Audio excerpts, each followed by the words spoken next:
My boyfriend of 4 years looked me dead in the eyes and told me he did not get a +1 to his coworker's wedding. And I believed him. I had absolutely no reason not to. Until I ran into the groom at a coffee shop, and one innocent comment shattered everything I thought I knew about my relationship. This is a story about lies. Not the big, dramatic kind that come with screaming matches and slammed doors. The quiet kind. The kind that slip under your skin so smoothly you do not even feel the cut until weeks later when you are bleeding out and wondering how you got there. Let me start from the beginning. My name is not important. What is important is that for 4 years, I built a life with a man I will call Jason. We started dating when I was 22 and he was 25, and by the time this story takes place, we had been together long enough that our lives were completely intertwined. We shared an apartment with mismatched furniture and a kitchen we were always meaning to renovate. We had our routines: coffee together in the morning, takeout on Fridays, lazy Sundays where we would stay in bed until noon and then feel guilty about it for the rest of the day. We shared similar values, had wonderful chemistry, and I genuinely believed we were building something that would last. Jason worked at a fairly large company in the tech sector. Nothing glamorous, just a mid-sized firm in a glass building downtown where everyone wore business casual and pretended to like the coffee in the break room. Within the company, he worked on a small team of about 10 people. One of those people was a guy named Matt. Jason and Matt were work friends. The kind of friends who grab lunch together in the cafeteria and occasionally get drinks after a long day, but do not really hang out on weekends or text each other outside of work hours. I had met Matt about 5 times at various company events, holiday parties, that sort of thing. He seemed like a nice enough guy, friendly, easy to talk to, the kind of person who remembers your name and asks follow-up questions about things you mentioned months ago. When Matt got engaged, Jason was happy for him. When the wedding invitation arrived, Jason told me he was going. I asked if I was invited too, and he said, very casually, very matter-of-factly, that he did not get a +1. Matt and Jason were not super close, so this made perfect sense to me. +1s at weddings are usually reserved for close friends and family, and a work buddy you occasionally grab drinks with probably does not make that cut. I did not think twice about it. The wedding came and went on a Saturday in October. Jason got dressed up in his nice suit, the charcoal one with the slim fit that I had helped him pick out the year before. He looked handsome. I told him so. He smiled, kissed me on the forehead, and left. I spent the evening on the couch watching a movie and eating popcorn, perfectly content. He came home at 10, which I thought was reasonable for a wedding. Not too early, not suspiciously late. He told me it was fun, that the food was good, that Matt and his wife looked happy. Normal wedding recap stuff. I went to bed that night feeling completely at peace with my life and my relationship. And that was that. Or so I thought. 3 days later, on a Wednesday afternoon, I stopped at a coffee shop on my way home from work. It was one of those trendy places with exposed brick walls and industrial light fixtures and a chalkboard menu written in handwriting so artsy you can barely read it. I was standing in line, scrolling through my phone, when I heard a voice behind me say my name. I turned around and there was Matt, the groom, standing there in a pea coat with a coffee already in hand, smiling warmly. "Hey," I said. "Congratulations on the wedding. I heard it was beautiful." He thanked me, and then he said something that changed everything. He said it so casually, so innocently, with no idea of the bomb he was detonating. "It's a shame you couldn't make it." I want you to really sit with that sentence for a moment. Think about what it means. Think about the implications. Matt, the groom, expected me to be at his wedding, which means Jason was given a +1, which means Jason lied to my face about not having one. In the moment, standing in that coffee shop with the smell of espresso and the sound of the milk steamer in the background, I did not react. My brain processed the information, registered the inconsistency, and then immediately went into self-preservation mode. I smiled and said something generic about being sorry I missed it and how I was sure it was a wonderful evening. Matt nodded and wished me well and walked out the door and out of this story forever, completely unaware that he had just pulled the pin on a grenade that was about to blow up my relationship. I walked to my car in a daze. The parking lot felt like it was tilting, like the ground had shifted beneath my feet, and I was trying to keep my balance on a surface that was no longer level. My hands were shaking as I fumbled with the key fob, dropping it once before managing to unlock the door. I sat down in the driver's seat and put the key in the ignition, but I did not turn it. I just sat there, gripping the steering wheel with both hands so tight my knuckles turned white, staring through the windshield at the brick wall of the coffee shop, seeing nothing. Matt's words played on a loop in my head, an endless replay that I could not pause or stop. It is a shame you could not make it. It is a shame you could not make it. It is a shame you could not make it. Each repetition peeled back another layer of certainty, another layer of the comfortable reality I had been living in for the past few weeks since the wedding. Why would Jason lie about the +1? My mind started racing through possibilities. Maybe there was a misunderstanding. Maybe Matt thought Jason had a +1, but he actually did not. Maybe the invite was ambiguous. There had to be a reasonable explanation. There had to be. But underneath all those rationalizations, in the deep, instinctive part of my brain that we try to ignore when it tells us things we do not want to hear, I already knew. Something was wrong. Something was very, very wrong. I drove home with my heart pounding so hard I could feel it in my temples. I rehearsed what I was going to say. I wanted to be calm. I wanted to be rational. I did not want to come in guns blazing and accuse him of something based on one offhand comment from a coworker. I wanted to give him the chance to explain. Jason was in the kitchen when I walked in, standing at the counter scrolling through his phone. He looked up and smiled at me and said, "Hey, how was your day?" The same way he said it every day, and for a second I almost lost my nerve. Almost. But the words were already forming, and I could not hold them back. I ran into Matt at the coffee shop today. I watched his face carefully. If there was a flicker of something, fear, guilt, surprise, it was gone so fast I could not be sure I saw it. "Oh yeah? How is he?" "Good." He said it was a shame I could not make it to the wedding. This time I saw it. A micro-expression, a brief tightening around his eyes, a barely perceptible stiffening of his shoulders. It lasted less than a second before his casual mask slid back into place. "Huh, that's weird, is it?" I kept my voice as even as I could. "Jason, why didn't you invite me to the wedding?" He put his phone down on the counter and looked at me. "I told you, I didn't get a +1. Matt seemed to think you did." And there it was. The moment. The hinge point of our entire relationship. The before and after. The line in the sand. He could have come clean right then. He could have been honest. He could have told me the truth, and we could have dealt with it, whatever it was, together. Instead, he doubled down. He must have been confused. I didn't get one. We went back and forth. I pushed gently at first, then with more urgency. I told him that Matt's comment did not sound like confusion. It sounded like a groom who had expected a specific guest and was disappointed when she did not show up. Jason deflected. He got evasive. He started getting irritated, the way people do when they are cornered and running out of room to maneuver. Finally, after what felt like an hour but was probably 15 minutes, he cracked. He admitted that yes, he had received a +1. And no, he had not invited me. And when I asked him the obvious follow-up question, the question that any human being on earth would ask in this situation, why, he refused to answer. He would not tell me why. I asked again, and again, and again. Each time, he shook his head or changed the subject or said he did not want to talk about it. It was like hitting a wall, a brick wall that I could not go over, under, around, or through. That night, I took my pillow and a blanket and went to the guest room. It was a small room we had been using as a hobby space, with my sewing machine in one corner and his guitar in the other. The futon was lumpy and too short and smelled faintly like dust. I lay there in the dark, listening to the muffled sounds of Jason moving around in the apartment, and I tried to make sense of what was happening. The first place my mind went, and I think you already know this, was infidelity. He did not want me at the wedding because he was going to be there with someone else.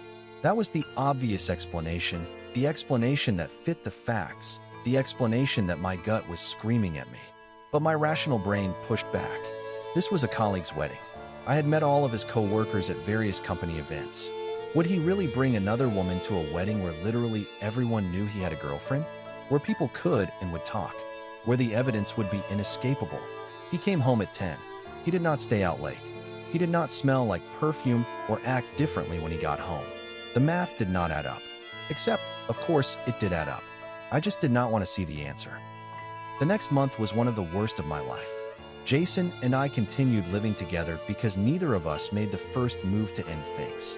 But the apartment that had once been our shared home, the place where we cooked dinner and watched movies and planned our future, became a cold, silent war zone.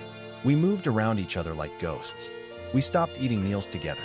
Conversations were reduced to the bare minimum, logistical, functional, devoid of warmth. I put the utility bill on the counter. There is leftover pasta in the fridge. I will be home late. That was the full extent of our communication. The weird tension was constant and suffocating, like living inside a balloon that was slowly being inflated to the point of bursting. We were roommates who did not like each other, except it was worse than that because we used to love each other, and the memory of that love hung in the air between us like a ghost that neither of us could exorcise. And here is what killed me the most. He was willing to accept this. He was willing to live in this miserable purgatory, this loveless limbo, rather than tell me the truth. Whatever secret he was keeping was apparently worth more to him than our relationship, worth more than 4 years of love and trust and shared experience. That realization hurt more than any specific revelation could have. After a month of this, I hit my breaking point. I sat Jason down at the kitchen table, the same table where we used to eat breakfast together and laugh about things we saw online, and I gave him an ultimatum.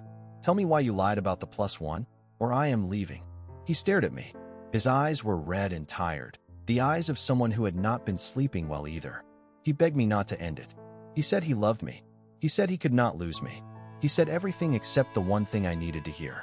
I begged him to tell me. I said I could handle it, whatever it was. I said I just needed the truth so we could deal with it together. I said the not knowing was worse than anything he could possibly confess. Neither of us would give in. We sat at that table in a standoff that felt like it lasted hours, both of us desperate, both of us stubborn, both of us breaking apart from the inside out. In the end, I kept my word. I packed my things and moved back into my parents' house. Jason stood in the doorway of our apartment and watched me carry boxes to my car, and the look on his face was something I will never forget. He looked like a man watching his house burn down and refusing to call the fire department because he did not want to explain how the fire started. The weeks after I moved out were brutal. I had gone from a happy, comfortable life with the man I loved to sleeping in my childhood bedroom at 26, surrounded by relics of my teenage years, posters on the walls, and a twin bed and a desk I used to do homework at. My parents were kind and supportive and did not push me to talk about it, which I appreciated more than I could express. But the heartbreak was relentless. It followed me everywhere, into the shower where I would cry where no one could hear me, into the kitchen where I would stare at my phone willing it to ring, into the long sleepless nights where I would lie in my too small bed and replay every moment of our relationship looking for signs I had missed. I told myself I would find my own place by the start of the new year. January came and went, and I was still at my parents' house. I could not summon the energy or the motivation to apartment hunt. Every listing I looked at reminded me of the apartment I used to share with Jason, the one with the mismatched furniture and the kitchen we never renovated. Moving forward felt impossible when I was still stuck trying to understand what had happened. The days blurred together. I went to work. I came home. I ate dinner with my parents in a kitchen that smelled like my childhood, and I tried to pretend that I was fine. My mother would look at me across the table with this expression of such gentle concern that it almost broke me every time. She wanted to help, but she did not know how, and neither did I. I started questioning everything, not just about Jason and me, but about my own judgment. How had I not seen it? How had I spent 4 years with this man and not detected whatever was happening underneath? Was I that oblivious? That trusting? That desperate to believe the best about someone that I had ignored every warning sign? Those questions were poison. They ate away at my confidence and my self-worth like acid, dissolving everything they touched. I was not just mourning a relationship. I was mourning my faith in my own ability to judge character.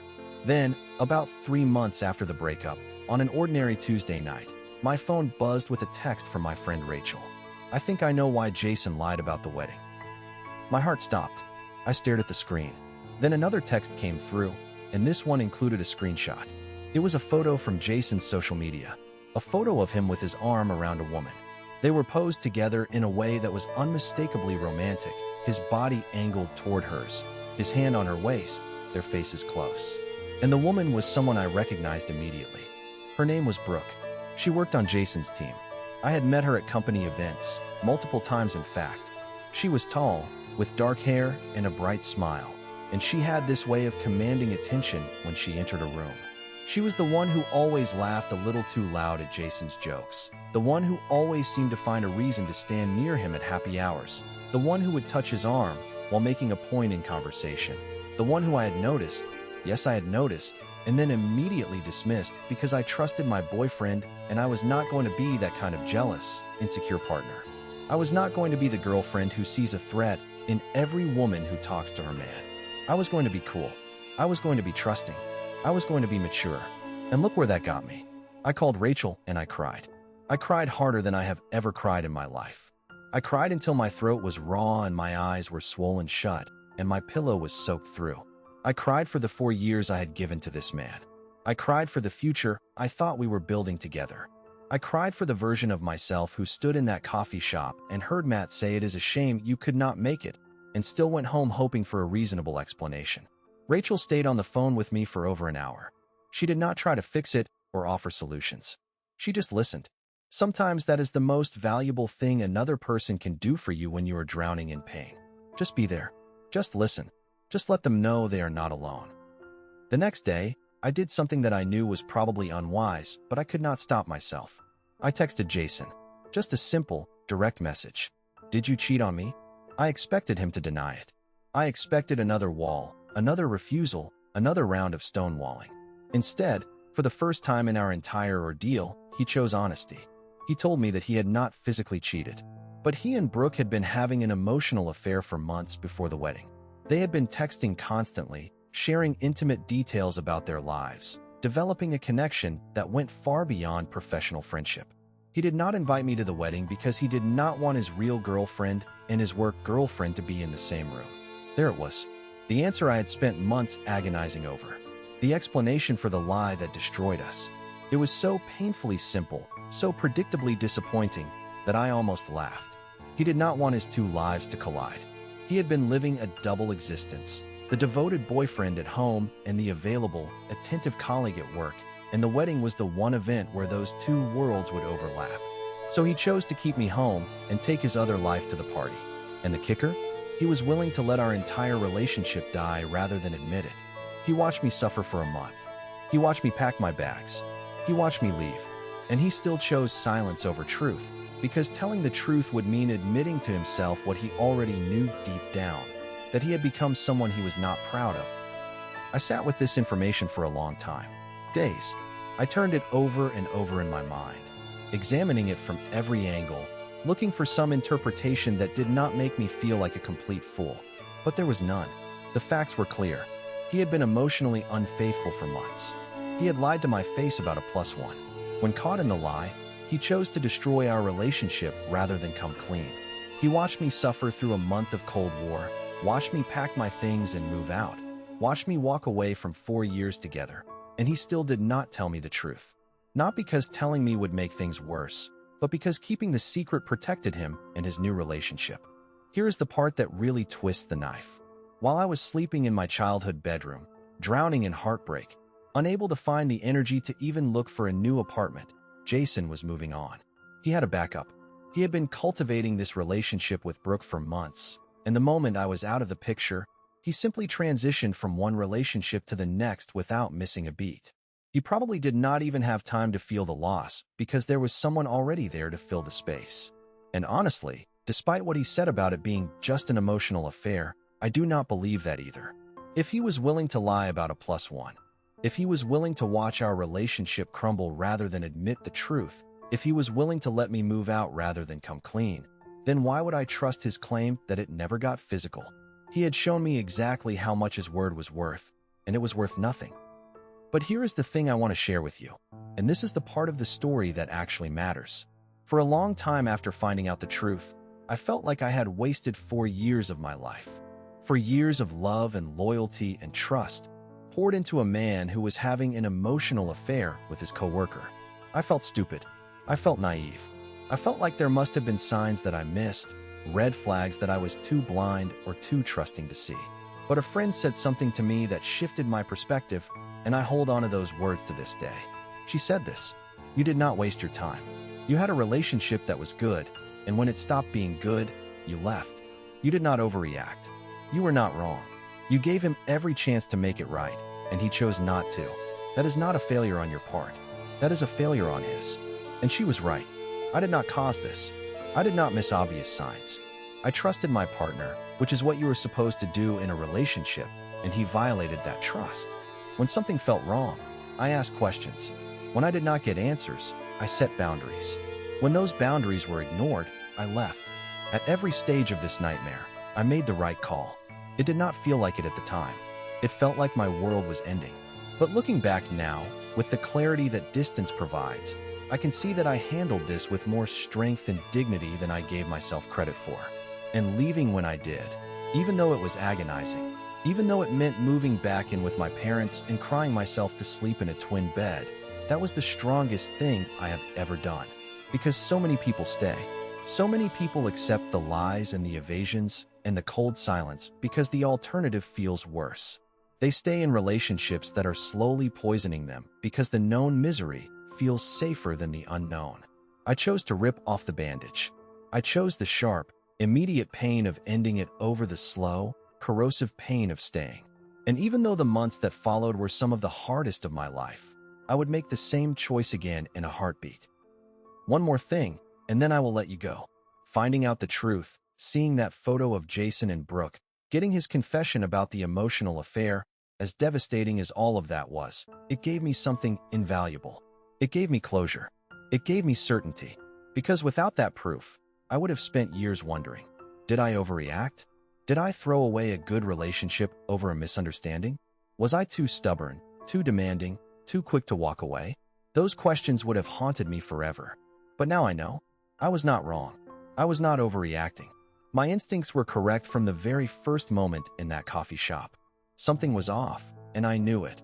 And I followed that knowledge to the truth even when every step of the journey hurt. So if you are in a situation where something feels wrong but you cannot quite put your finger on it, if your partner is being evasive or defensive about something that should be simple and straightforward, if your gut is telling you a story that your heart does not want to hear, listen. Trust yourself. Your instincts are there for a reason. You might not get the answer immediately. It might take weeks or months. It might come from an unexpected place, a random encounter in a coffee shop, a screenshot from a friend, a casual comment that unravels everything. But the truth has a way of surfacing eventually. It always does. And when it does, you will be glad you trusted yourself enough to keep looking for it. I am doing better now. It took time, more time than I thought it would, but the human heart is resilient in ways that surprise you. I have my own apartment now, a small one-bedroom in a quiet neighborhood with big windows that let in the morning light. I decorated it exactly the way I wanted, with colors and furniture and artwork that are entirely mine, not compromises, not shared decisions, just mine. There is something deeply healing about creating a space that belongs only to you after sharing everything with someone who did not deserve what you gave them. I have new routines now.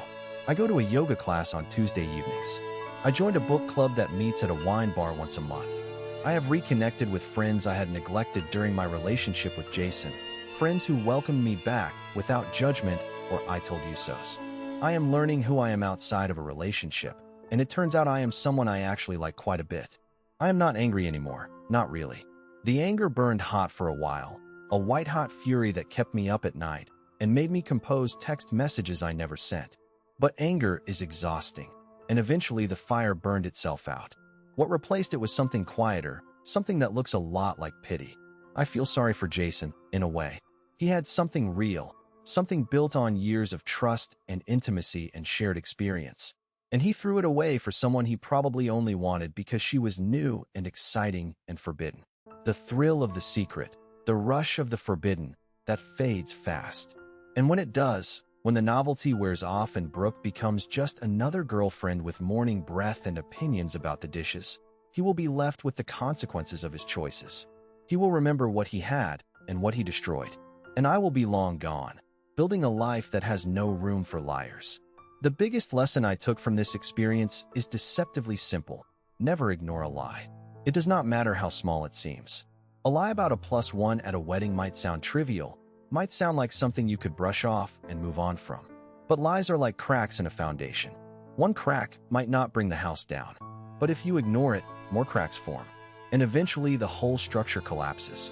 Jason's lie about the +1 was not the problem. It was the symptom. The problem was the emotional affair, the double life, the fundamental dishonesty that had infected our relationship without my knowledge. The lie was just the first crack that I could see. Pay attention to the cracks. They are trying to tell you something. If this story hit close to home, or if you have been through something similar and want to share your experience, drop a comment below. I read every single one. And if you want to hear more stories like this, real stories from real people about love and betrayal and the painful, necessary work of finding out the truth, hit that subscribe button. Subscribe for more stories.